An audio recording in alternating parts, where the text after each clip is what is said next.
64-58 was the final in Gainesville, Florida last night. Tigers moved to 3-1 in Southeastern Conference play.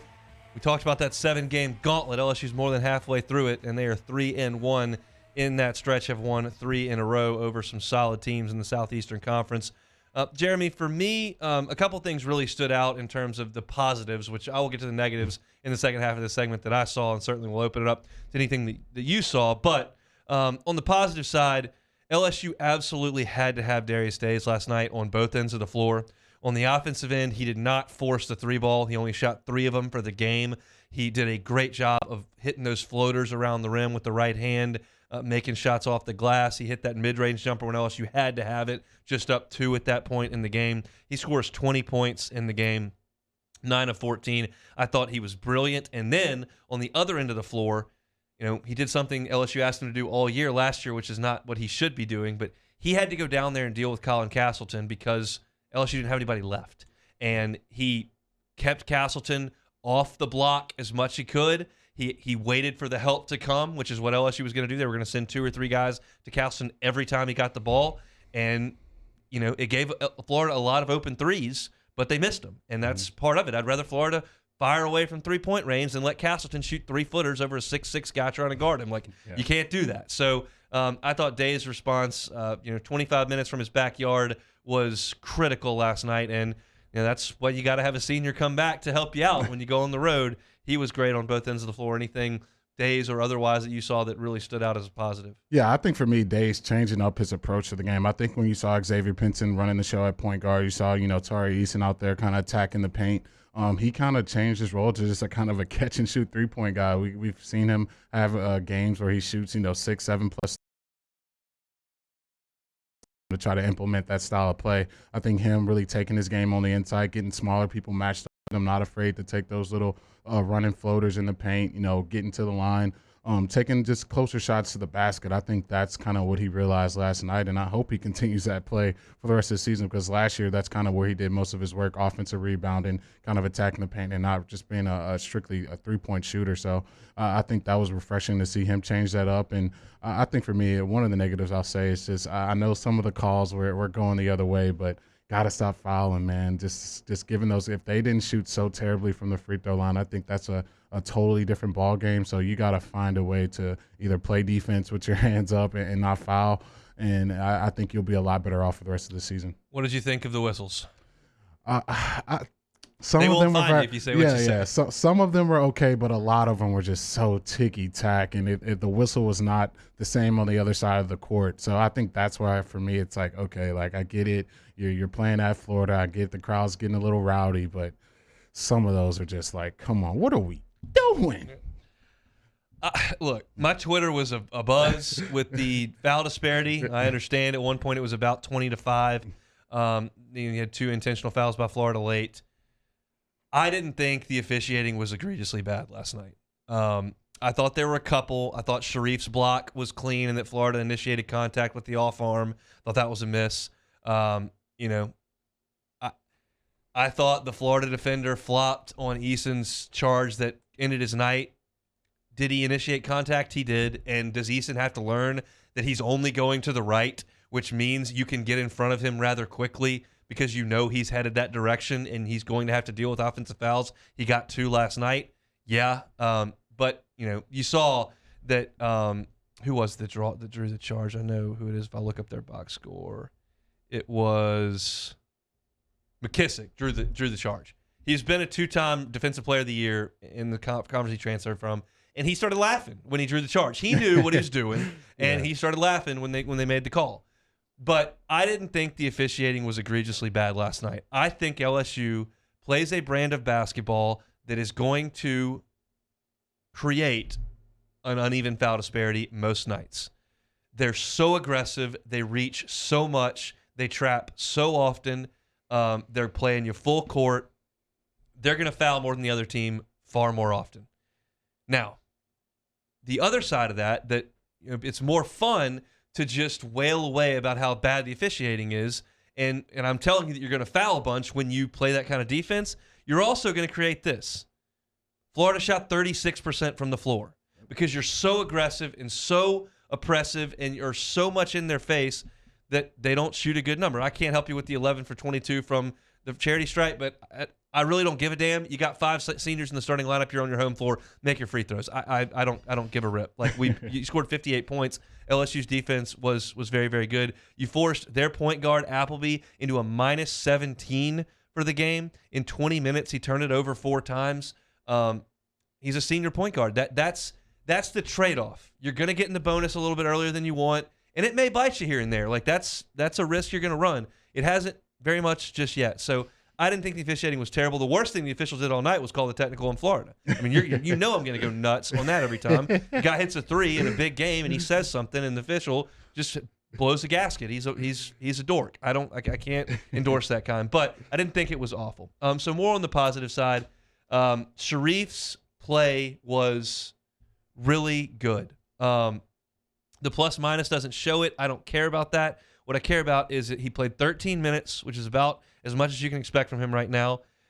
He blocked 1 shot, should have had another one that he blocked off the glass. He had 4 rebounds, and he went right to the rim on their biggest guy and put it off the glass twice and looked good doing it. And he's not, a guy who right now is in line to give you 34 minutes. But I thought his play was very, very good last night and surprised me a little bit. Yeah, I think that's what we all been waiting for. We knew, especially coming in as a highly touted player as he was, without the injuries, if he can just play just with his pure athletic ability alone, we're not asking him to be Jabari Smith or KD out there.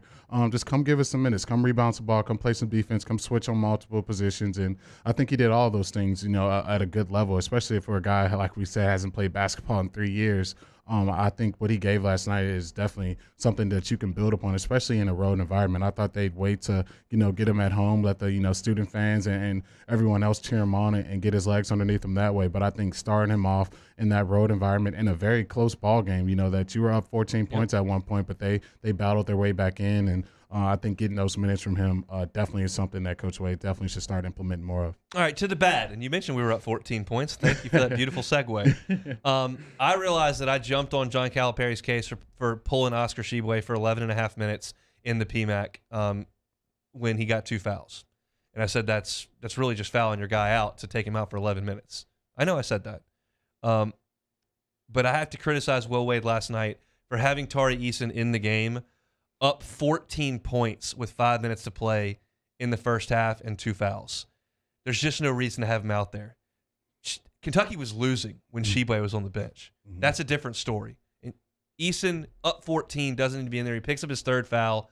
That, to me, was a mistake.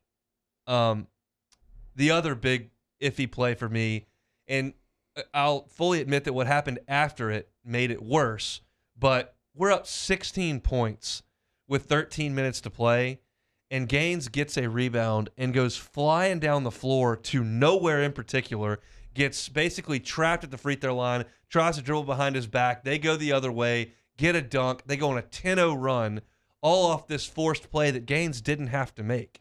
And so that irritated me on the negative side as well. Your thoughts on those two before I get to what is probably the biggest negative from the game? Yeah, I definitely I think it just depends on, to me, like, it depends on who you are as a coach. I think, like you said, Coach Calipari, you get 2 fouls no matter what. If we're down 20 or we're up 20, you're getting your butt on the bench with me.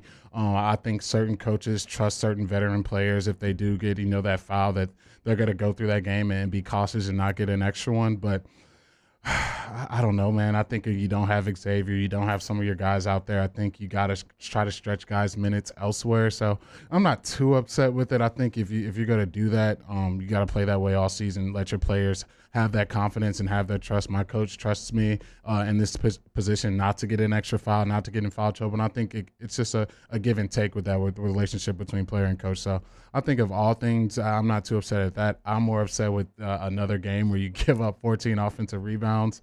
That's gonna cost you, man. We gotta start getting more defensive rebounds. I think that's probably the only other negative I can pick out from this game is, Florida, if they were hitting their shots at a higher clip and if they weren't shooting just so terribly from the free throw line, I think you definitely lose that game with the amount of offensive rebounds you gave up.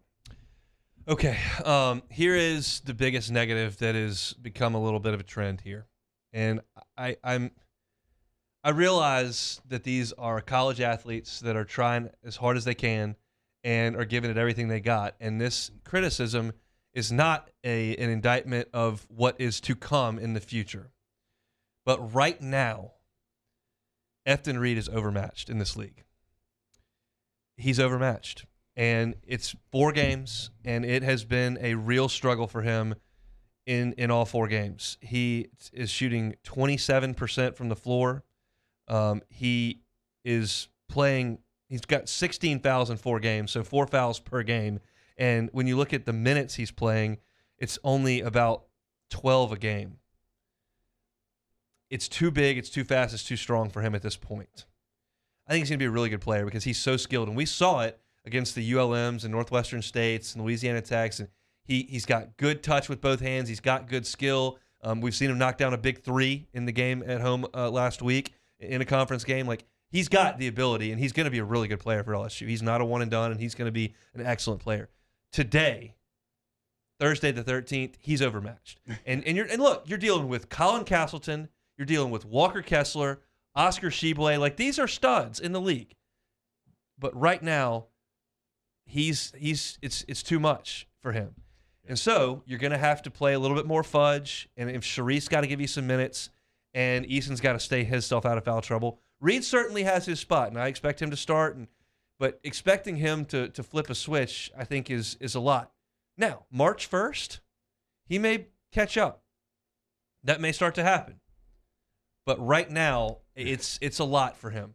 Yeah, it is. And I think the way we play defense, you kind of saw him out there just being late on some rotations, guys being able to hit threes on him. And it's just, if you're going to play that defense the way we play it, I think it's better suited for a small ball. It's better suited for a guy that's probably a 4, maybe a tall 3. That way you can switch every position. You can, get those rotations. And I think with the way we're playing defense, he's out of position and guys are getting, free driving lanes to the basket. And now he's not one of those shot blockers like Kessler, who's been around and knows how to block without fouling.